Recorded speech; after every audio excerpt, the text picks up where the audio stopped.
Il commençait à dépérir, à être l'oublié de la marque à la pomme, sans mise à jour depuis 2 ans, je parle bien évidemment du MacBook Air. Mais Apple a enfin décidé de le remettre au goût du jour et de le sortir du trou dans lequel il était enterré. Mais rentrons dans le vif du sujet, les différences avec son frère sont l'écran devenu Retina, mais moins bon que celui du MacBook Pro 2017, un processeur i5 Beaker basse consommation, une meilleure carte graphique mais pas folle non plus, une taille moins élevée grâce à des bordures moins épaisses sur les bords de l'écran, le poids mais de rien du tout, comme le MacBook Pro il sera équipé des derniers claviers et bien évidemment de 2 pauvres petits ports USB-C et une prise jack, rip la connectique. Ah, et j'allais oublier, il y aura aussi Touch ID, ils ont pas eu la bonne idée de le mettre sur le MacBook Pro 2017, sans Touch Bar bien sûr, et Face ID c'est trop le futur pour le MacBook j'imagine. Et enfin ils sont montés à 8Go de RAM plus 12 heures d'autonomie en navigation internet. Bon, pour ceux qui connaissent la config d'un MacBook Pro, vous l'aurez compris, on s'en rapproche pas mal quand même. Ah mais attendez, je vous ai pas tout dit. Bonne nouvelle, le MacBook Air reste le moins cher des MacBook Pro, mais il sera plus cher que l'ancien, pour un prix de 1350 €. Bon alors, vraiment, j'adore Apple, vraiment j'adore, mais là non.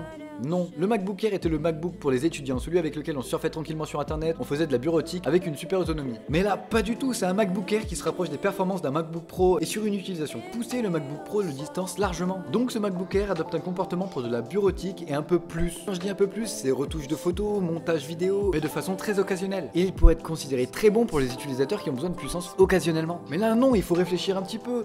Il y a que 150 € de différence entre le premier MacBook Air 2018 et le premier MacBook Pro 2017. Il faut savoir que les performances et l'écran sont de loin meilleurs sur le MacBook Pro. De loin, c'est un grand mot, mais ils sont meilleurs. Et je vous parle de tout ça sans avoir parlé du refurb de Apple, où l'on retrouve des MacBook Pro 2017 à environ 1250 €. Et pour ceux du fond de la classe qui ne connaissent pas le refurb d'Apple, c'est la section que vous retrouvez sur le site d'Apple où l'on retrouve des produits Apple reconditionnés par Apple ou en déstockage. Donc je vous invite à passer un coup d'œil parce que c'est vraiment fiable et ça vaut vraiment le coup. Pour revenir au MacBook 2018, je le trouve très mal positionné, il est pour moi inutile de l'acheter quand on peut avoir mieux pour à peine plus cher. Il n'est plus adapté aux étudiants et non plus aux pros. Donc pour moi c'est vraiment pas un achat à faire, c'est plutôt le MacBook Pro 2017 en reconditionné ou faire l'effort de mettre 150 € de plus.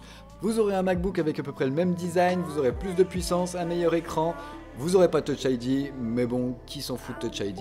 Un peu tout le monde. Apple, si vous passez par là, on veut Face ID sur MacBook et pas Touch ID. Voilà, c'est déjà la fin de cette vidéo, prenez soin de vous et n'hésitez pas à me dire si vous avez pris le MacBook Air 2018, si ça vous convient, qu'est-ce que vous en pensez. Allez, ciao!